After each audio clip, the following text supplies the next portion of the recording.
It is the 22nd of September, 2024. It is 8 p.m. UK time.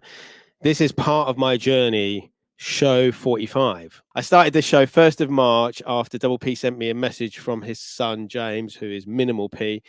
And he basically said, thank you to myself and Fat Wax for helping my dad through his depression. And it hit me really hard. And I messaged him and I said, do you want to talk about this? And he said, yeah. And so the rest is history. So first up, we've got about 30 minutes of clips from the previous shows. Obviously, I couldn't include every single guest because there's like 52 guests and hours of show. I've selected certain moments from certain people. Some of this might make you a bit emotional. Some of it might make you cry. It certainly has done for me putting this together over the last few weeks. I think it's important to show what we've achieved in 45 shows. And thank you to everyone who's been on the show, who's just been open, honest, and just helped in this community.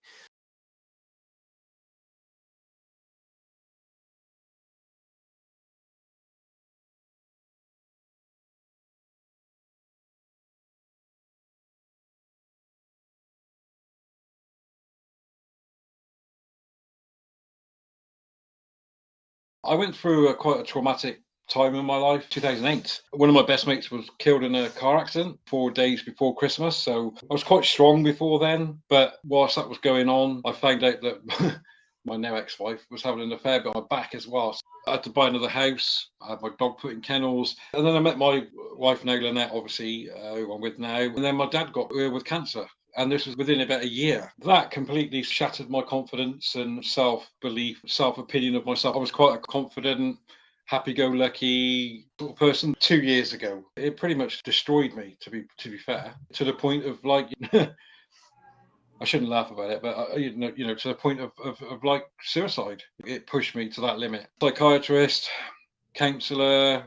I'm still on my tablets at the moment. I don't need them as much now. I just get the side effects from coming off them. So I take one now and then, but I'm slowly weaning myself off. I've got a very supportive family. I've got really good friends, people that I call my family that aren't blood related. Your mind's a really funny thing. Complex bit of kit. It can play tricks on you. I get up in the morning and I'm like, right, let's go out for a walk. It doesn't happen because my brain's telling me that you don't want to go for a walk. That's too much of enjoyment. Sit on the sofa, just sit there, do nothing, be a couch potato.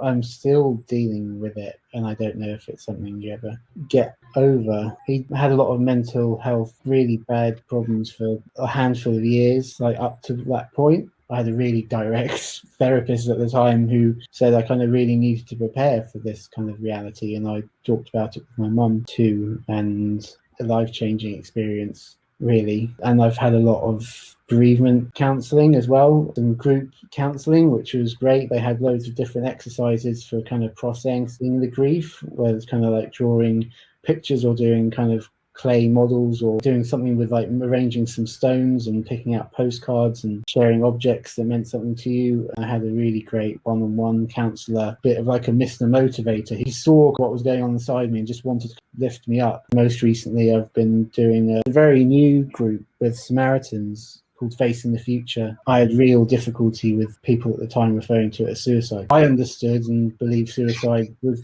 something that was done intentionally. Felt like a bit of a fraud going to a support group of people who lost loved ones to suicide because those people's loved ones had decided to do it and mine hadn't. Even though it wasn't intentional, it was something that he did of his own hand. The real breakthrough for me was when I had some hypnotherapy. It doesn't work for everybody. And some people go for trying to give up smoking or drugs or drink, but it can all work. There was a point where I was very, very low. There was a particular reason. It's to do with a woman that I like. And I can remember her put me under, although I was, fully aware. She said, "You're in the dark, aren't you, with this? You're in the dark." I said, "Yes, I am." I was feeling the dark and helplessness. Over there on that wall, can you see a light switch?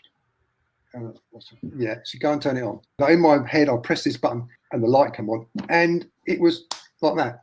Literally, not the end of the depression, but a whole weight lifted on my shoulders. And that was such a powerful thing to happen. I've never experienced anything like it before.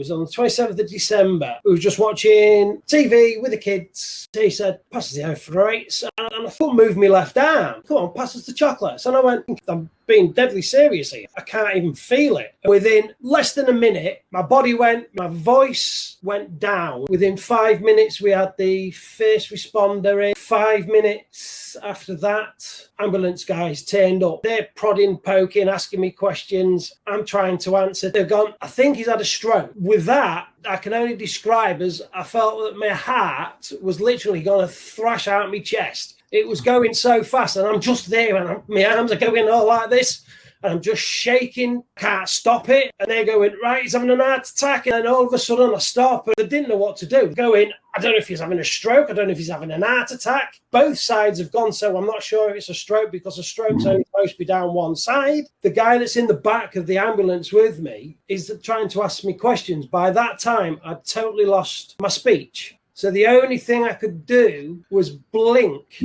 grip his hand for yes, no answers. COVID's all going on. T can't come with me. I'm just there on my own. When I was in hospital, I couldn't move for about 6 hours, completely paralysed. My voice started coming back. Then they gave me a COVID test. He shoved that fucking cardboard so far up my nose, my arm just went, bah! I went, you bastard! I have honestly never felt anything quite like this cardboard shooting right up your nose. It was, my eyes were streaming, but I still couldn't move. I had MRIs, CAT scans, everything. Couldn't find anything. The next day, I started moving a little bit. To this day, I have no idea, and I put it down to stress and anxiety. I knew at the age of 5, very early on, that there was something very wrong with my family and with my parents' marriage. That was the first time my mom left my dad. And my dad essentially had a very serious problem with alcohol. He was not a nice drunk. He was a nice guy when he wasn't drinking, but when he was, which unfortunately was every day, he would become quite violent and verbally abusive. And it was very, very challenging. We'd always know what kind of night we were having when I came home from school as to what direction or angle the car was parked on in the driveway. He'd come home and he would drink more and would pass out. 1 or 2 o'clock in the morning, he would wake up and kind of go on a rampage. I developed very instinctively a very protective nature. And anyone who knows me, like, I'm like a mama bear. I'm just like, I will go in, I will fight, I will stand up for people. I don't like bullies.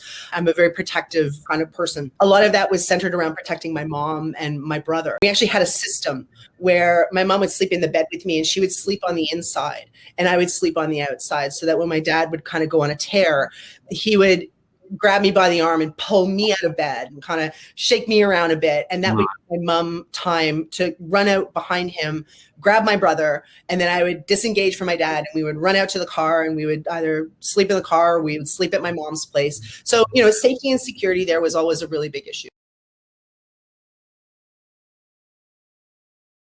I love you guys being 45 DJs. I think it's awesome. I just think it's super cool, but it's not my thing. When you said I had to come up with a couple of 45s, I was like, oh God, what am I going to do about that? Typical me, I left everything to the last minute. This morning, I go round to the cafe, just round there, on the edge of Amsterdam Forest. There's a lovely lady around there, Stephanie. She runs like a mental health project out of there. Sit down there to have a think about what I'm going to say and talk to you about. Her husband, who plays records there occasionally, is sat there playing his music, and he's got a little box, and it just says "De Koop," which is Dutch for sale, 45s. First time he's ever sold records there in the 2.5 years that I've lived here. So I bought some 45s. I looked over and there was a few that I really, really liked. This was the most significant one, because this I bought from the record shop that my cousin had years and years and years ago with my pocket money. I would think when I was about 11 or 12. I lost this. When my dad got dementia, he sold a whole bunch of my records. I mean, like, tons and tons of them for like 40 quid. And I ended up buying it today for €1. Kate Bush, Wuthering Heights. Jimmy Cliff. This one was a cracker for me because I love Chaka Khan. The weird thing is, this defines a lot of what I do now, which is 80s, 90s, hip-hoppy, funky. My dad's 73 years old. He called me just after Christmas and said he'd been struggling to swallow. GP rang him, sent him for an endoscopy. And he said, I don't think it'll be anything. And I said, well, you were lifting trees out of the garden a couple of weeks ago. I'm sure you've probably given yourself a hernia. Daddy was kind of like, well, it'll be nothing. Then he rang back and said, yeah, he'd had an endoscopy and the cancer nurse was there. They think that's what it could be. Things kind of progressed, a couple more appointments, etc. Effectively, it was, we can't do any operating on it because it's not in the right place. It's up against your aorta. So if we were to operate, the risk is we could puncture that. We can do some chemo and we can really hit it. And yeah, it felt quite positive March, April. And then he'd had this chemotherapy and he wasn't really getting any better. And I went to an appointment with him. The doctor said, actually the tumour has got bigger. We've really attacked it with some quite urgent chemotherapy and it's not made a jot of difference to it. So we tried another bit and that continued for about a month or two. It just made my dad feel awful. He just lost all of himself really. He was, asleep all day and, really struggling, lived on his own. My mum died about 20 years ago. So he got to the point where he was saying, I don't want this chemotherapy anymore. It's making me feel just really ill. He took a decision to leave it, really, I think, on the basis that the sense was he might have got 6 months or a year, was what they were saying to him. And I think I had that in my head. But I was at that appointment, that final appointment with him back in July, brought him back here straight after. And you have this in your mind that you've got a bit of time, not like bucket list stuff, nothing massively dramatic like that, but just, time to spend time together. And he lives 4 hours from me. So I was thinking, I'll get down to see him. I'll stay for a week. We'll do some stuff, Sadly, he never really got back any energy or any wellness in that sense. The assumption was the chemotherapy was going to leave over time. He would start to improve a little bit, but that never really materialized. And he slowly went more and more downhill, found it harder and harder to eat until about 2.5 weeks ago when my brother rang, said, Dad's gone to hospital. He's been vomiting. They're going to admit him. Again, your thoughts are, well, that's not very good, but they said it's an infection. And actually what had transpired is the tumour had grown so big that it had started to impact on his lungs and it had gone through the esophagus and had started to mean that his lung capacity was reduced and actually fluid was entering his that kind of cavity. I went down there and lived at his house for a bit and saw him every day. And it was just, a week of gradually watching him, unfortunately, deteriorate to the end in front of my eyes. So, yeah, it was just, he went from being this really huge ex-rugby prop to just deteriorating and losing all that weight and all of that kind of energy, really, where he couldn't talk, couldn't get comfortable, couldn't feel at rest in any point, really. And he never got out of hospital. They called us on Tuesday morning last week when I was staying at his house. The phone went at 6 a.m. and myself and my wife were up there in 15 minutes and he'd already gone, sadly. After I moved out to California, Facebook, there was a group meditation going on campus. So I went and tried it. Instantly, really loved it. What I'd heard about meditation was that it could help with your focus, which I think had been an issue for me for a while, which I think is probably the case for most people in today's society. Number two, the ability to actually be in the present. I think throughout my life, I had felt lots of times where even if I was doing something enjoyable, I felt my mind was somewhere else, somewhere thinking in the future, thinking in the past, which is what the mind does. 48% of the time, our brain is thinking about the future and rarely is it able to be in the present moment. So that attracted me to meditation. And then I tried this group meditation. I really loved it and decided I was going to give it a try and introducing it into my life. So I got an app on my phone or maybe Audible at the time, and they had some free guided meditations on there. So I started doing it every day. Over the last 5 years, I have been experimenting, trying different things in my life. If they're making a positive improvement in my life, then I keep doing them. Otherwise, I don't. Meditation was one of those things where I was like, okay, I'm going to try doing this every day. If I feel better, then I'm going to keep doing it. We had group meditations at Facebook that I started going to every week. There was a free mindfulness seminar that I went and took with my awesome meditation teacher, Miru Kim. I think part of it was the scientific side of it. Basically, there's been a lot of really strong science in the last few decades showing all of the positive things that meditation can do for you. It's absolutely changed my life so much. I really regret not being introduced to it sooner in my life. I think it really, could have changed my life even earlier in some ways, but better late than never. I was in the middle of trying to change my career as well at the same time, which was a very interesting time. Me and my wife didn't expect it at all. It happened out of the blue. We now know why later on. We just didn't expect it at all. He came at 27 weeks and he was 2 pounds. He had to stay in NICU, which is intensive baby care, for 3 months. In that time, he stayed in incubator, he had hernias, sepsis, and all this kind of horrible things. I generally didn't like hospitals from what happened with my dad not that far before, but now I had to hate them even more. But, you just learn to live with it. It was very impactful. It was very difficult. I think the strength of mine and my wife's relationship really helped us get through that tough time. If we didn't work as a team, it would have broken down very quickly. What we didn't say about my father, Graham, is that Emma lost her stepfather, Chris, about 2 or 3 weeks difference in time to Graham. So me and Emma were both gone through a certain amount of grievance. And then this happened with Arthur. He came very early. He was very small. It was very scary. Emma has one of the most cherished moments of your wife coming to visit her and supporting her when she was at a really low point. Emma will always remember that about Claire. It's hard to kind of process and talk about it, general reality of what actually happened and how you got through it. But the only way I can describe it is it was just one step at a time, and you had to trust the doctors. You had to trust the nurses. One day, you'll be going home with your baby. You hear stories about, kids that don't survive and stuff. It was really, really tough. It's been a really slow process for me, and I'm very lucky in having a non-aggressive version of it. But obviously it's affecting my mental health, because you're constantly in the back of your head, even if you have counselling, which I've had loads of, you still got that worry, that kind of ticking time bomb. When's it going to happen? I need to fit everything in I possibly can to do all the things I possibly want to do before I go blind. But obviously life isn't over when you become blind. Mental health has suffered, not just because of the process of kind of knowing that you're losing your sight. My condition is degenerative, so it's slow, but it's kind of constant. With the condition I've got called RP, you generally go blind fully when you're 30, or by the time you're 30, and I'm now over 40. So I'm part of some amazing groups. I've got some brilliant people that inspire me and that I inspire, but music kept me going, and having these music projects and the things I've kind of experienced and achieved, I needed something to really attach myself to that wasn't going to go away if I became fully blind. Thankfully, now in 2022, seeing a lady behind the decks is not so odd. Take your mind back to the 90s, and it was a weird thing to see. I remember one of my first club gigs. You've been working hard for this moment, right? You're carrying those heavy crates that you've maybe taken a couple of days to pack. You get there, you get to the stage. The comment I hear is, what's she going to do? You're already met with that. And luckily, though, I was ready. Imagine if you weren't ready and you heard that, that's tough. But I was ready. I'd already been holding back for about 5-6 years to do my thing. That was based on some advice from someone in industry, don't do it until you're ready. Got on those decks and I started cutting it. I threw down and you just saw the mouths drop. And literally, it's not an instant thing. It took a while. People were like, what the heck?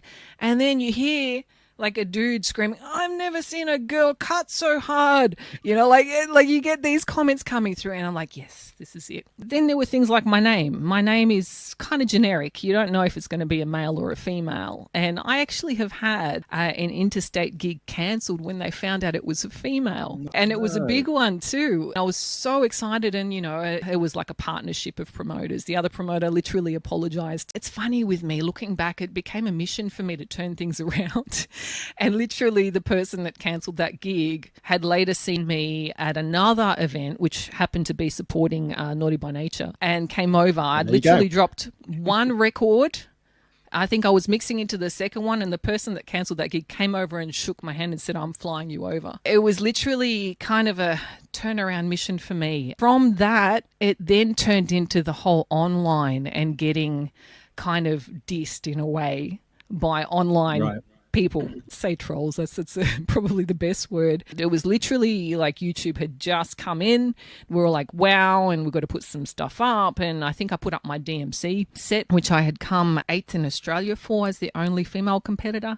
And it got some really nice comments, but I don't know if it's a female thing or if everyone does this, but I didn't notice the nice comments. I just stuck with the negative ones. I don't let stuff bother me too much, but there are times, and it's generally driven by social media. When Brexit happened, I was in the same cycle then, like doom scrolling, like what the hell's going on with the world. When Trump won in the US, the elections in 2016, same thing happened. All of my kind of mental health issues that I've had in my life have been driven mainly by social media. Like, social media is really poisonous on the one hand. On the other hand, Twitch is effectively social media as well, and Twitch has been an incredibly valuable and beautiful thing in my life. So it's not to tar all social media and all ways that you interact with it in the same brush. I do worry about our kids growing up in this world where like social media is such a big thing from such a young age. I'm making sure that my kids are nowhere near it as long as possible. TikTok is just absolute poison. My 11-year-old, she really wants to go on TikTok. She's like, oh, all of my friends are on TikTok. And okay, firstly, no, they're not, because we check with their parents and like only about 2 of them are on TikTok. So don't give me that nonsense. But secondly, every time she asks me that again, I go on TikTok and I check out TikTok and I last about 3 minutes before I turn it off and say, this is poison. No one should be allowed to have access. TikTok is the absolute worst because it's got the worst algorithm, no manual curation. YouTube, their algorithms are pretty advanced and they're generally got a lot better. They used to be quite poisonous. They're less so now. TikTok is still at that poisonous algorithm kind of stage. And I think it always will be because that's what makes them the money. I'd rather be irrelevant than be on TikTok. I'll tell you that. You'll never see me on TikTok. Never. Of course, it hit everybody hard. It was kind of crazy beginning. Didn't know what really would happen with COVID. Of course, there was experiences of the Spanish flu and all that. And I told people here in January, like, this is not any good for us here. It's not like a Hong Kong flu thing. They don't put 50 million people under quarantine. It's a different story this time. When it happened, mid-March, bang, everything closed, done. I went out like on a countryside to a friend's house outside and just stayed there and then checking out what's happening. And then you've seen the first guy started streaming. So, of course, you just adapted. It was a bit crazy beginning because you had no clue. I mean, of course, there were people who recorded videos, but streaming was a totally different story with the software, with the camera setups, and everybody was in a learning process then. Instagram was quite big for the DJ streams at this point. Then, like, the copyright infringements hit hard, and then this was really very fast, the end for Instagram. It hold maybe 4 months or so. Twitch was there already all the time. It was just nobody really checked it for DJing. Just somebody had to start with it. If nobody was throwing out, then it was working well. Everybody jumped in on Twitch. So the interesting part is that on Facebook, is the whole shows are there. Sometimes a little bit muted, some parts, but you basically can rewatch every Wednesdays on Wax and Needle Drops and whatnot, all on the Dusty Donuts video section on Facebook.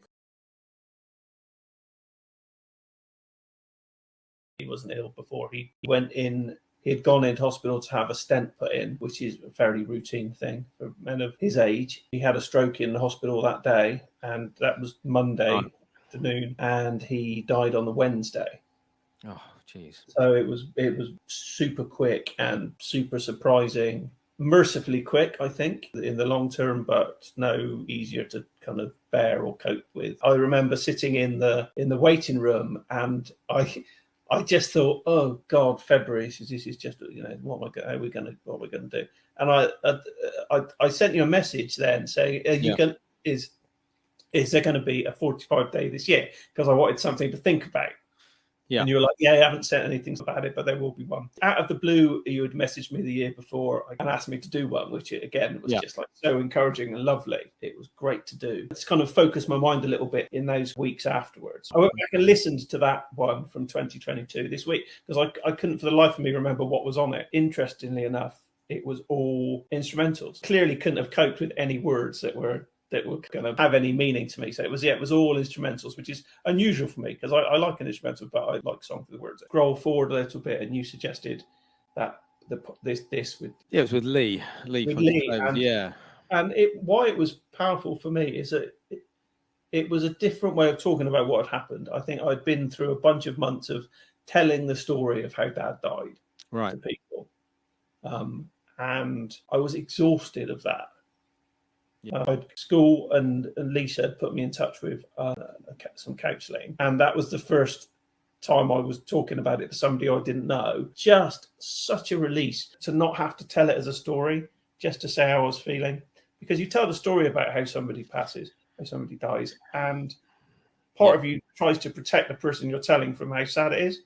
Exactly what you talked about on that show, I can't remember. But I remember just thinking at the time, there's a different way to talk about this. There's a different way of being through the counselling that I had then, through talking about it in a different way, and realizing that there's other ways you can think about this stuff. You slowly begin, and it is only a beginning, start to deal with it and to start your grieving in a different way. It was really powerful at the time. I remember listening to it in bed and saying afterwards, I'm going to need to watch more of these.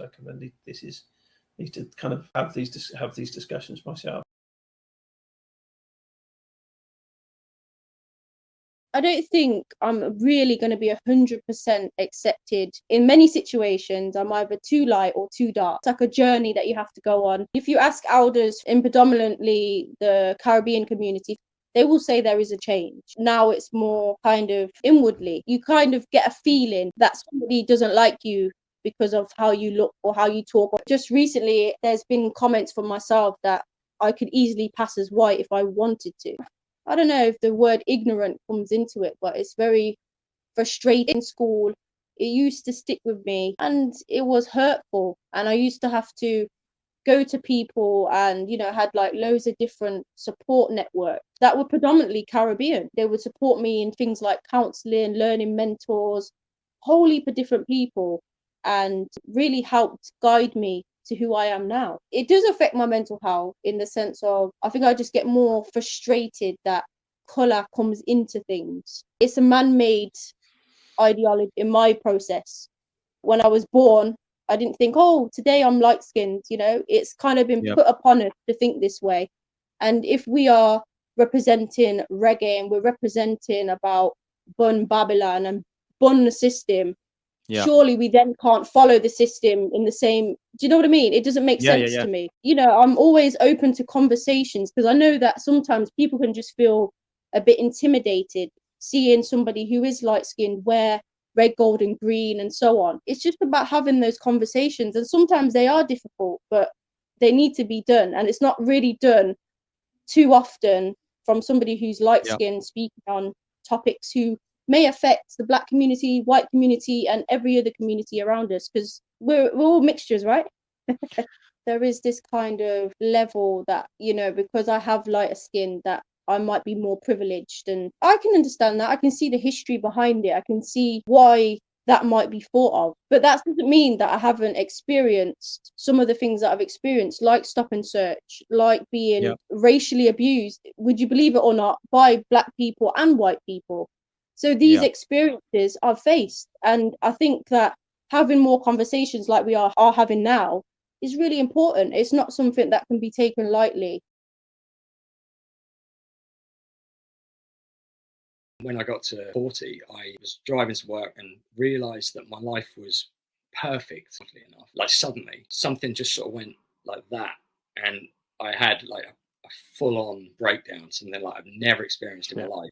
Yeah, absolutely crazy for a year. There's a track on this new album called April 18 about a specific day. It sounds odd for an instrumental hip hop album, but when we get to that, I'll explain. For that particular year, I was very, very unwell, and I was having panic attacks, which I've never experienced before in my life, and disassociating, which is a crazy thing. If you've ever experienced it, it's absolutely bonkers. You'll know what I'm talking about.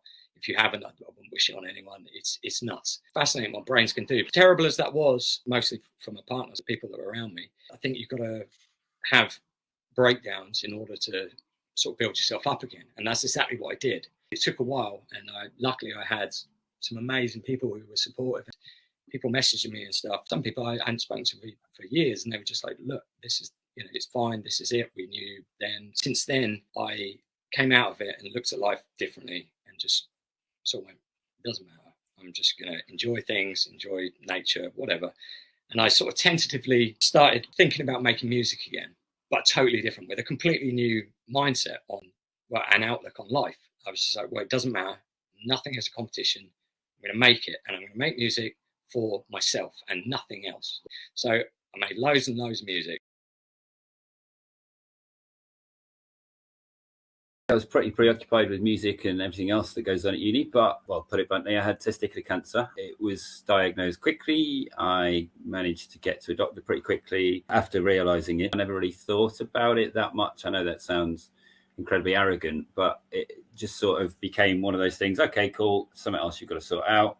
Let's crack on, because, you know, I've got to do this work and I've got to do that work. It sort of never became something that was damning or like, holy shit, you know, this is going to be life ending. What do I do? Blah, blah, blah. I obviously had some incredible support from everyone around me. You know, my parents were absolutely incredible and were coming down often to uni. My brother was around a lot. He stayed and he was supporting me quite a lot to John Radcliffe Hospital. Thanks again to everybody there. Absolutely phenomenal team. It never really was something that was going to be more than a couple of years or something, you know, that I had to dwell on, really. Even sort of in the dark hours at 3-4 a.m. in the morning, while there's you know, much older guys suffering much worse things in a bed next to you. That's where it gets really difficult, when you kind of see how it does affect others, and obviously does on a daily basis as well. My way of doing it was just getting on with it, getting on with the life that I had to live and had to do. It was never anything that was going to hold me back.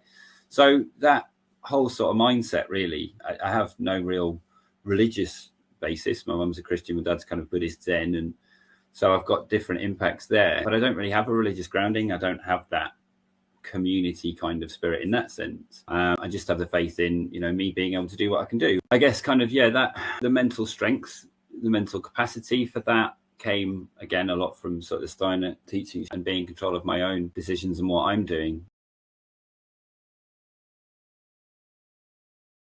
Even with other techniques that I've practiced and I've tried, it all starts with being able to find that space where you can start to breathe, to meditate, to think about something other than what is kind of taking you away from that best version of the self. I always say the toughest competition is the person in the mirror. Always has been for me.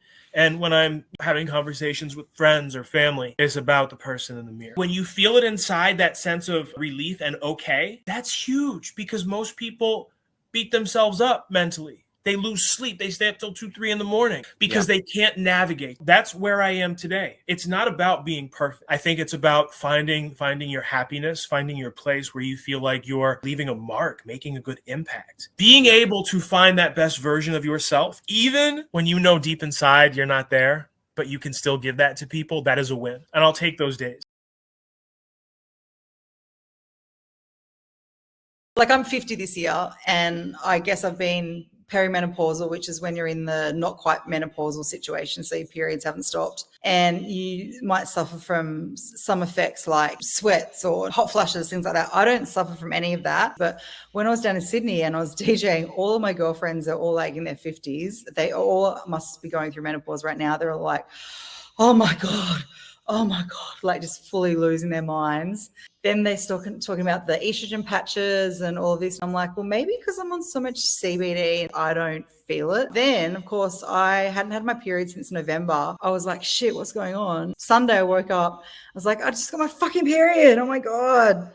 And so yesterday when I was streaming, I was like, it was a bloodbath. And you can't really go, oh, excuse me, guys, I've just got to go change my plug. I'll be right back. You know, like, you guys can just get up and do stream and be like, wear a shirt. But women, we've got to like do our hair, do our makeup, you know, if you want to look any sort of kind of way. All those guys, they're allowed to be 100 years old in front of screens. No one gives a shit. But if you get up there as a woman who's like older, they're like, what's this old bag doing? Even my girlfriends are like, oh, you wore that shirt like 3 days ago.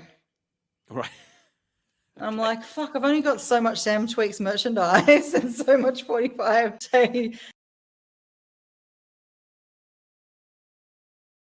I work for a charity called Friending Scheme, is a group leader on Community Farm. Adults with learning disabilities, all capabilities, 18 up to, I think the oldest is 72. They come in for the social interaction with other likewise people and to feel responsibility, feel a duty, feel like they're achieving something. Parents and treats that they do, having a chat with us about what's going on in their life. We're just a real social outlet, all the way through to feeding animals, mucking them out, hatching chicks, them sitting there and holding some of the animals at times just brings out emotions and conversation in them that some of the guys live on their own, so nobody else to talk to. One thing that I find that I've got in common with them all is a love of music, just music You know, we'll have the radio on in the background, and one of them will all of a sudden decide they're going to get on and dance to it and turn the music up. And it's a real empowerment. They're all quite interested in me doing the DJing as well as a side hobby. Guy in today that knew that I was doing the festival at the weekend. The first thing he asked me is, how did it go? His mum had been following me and she obviously showed him the post I've been doing over the weekend.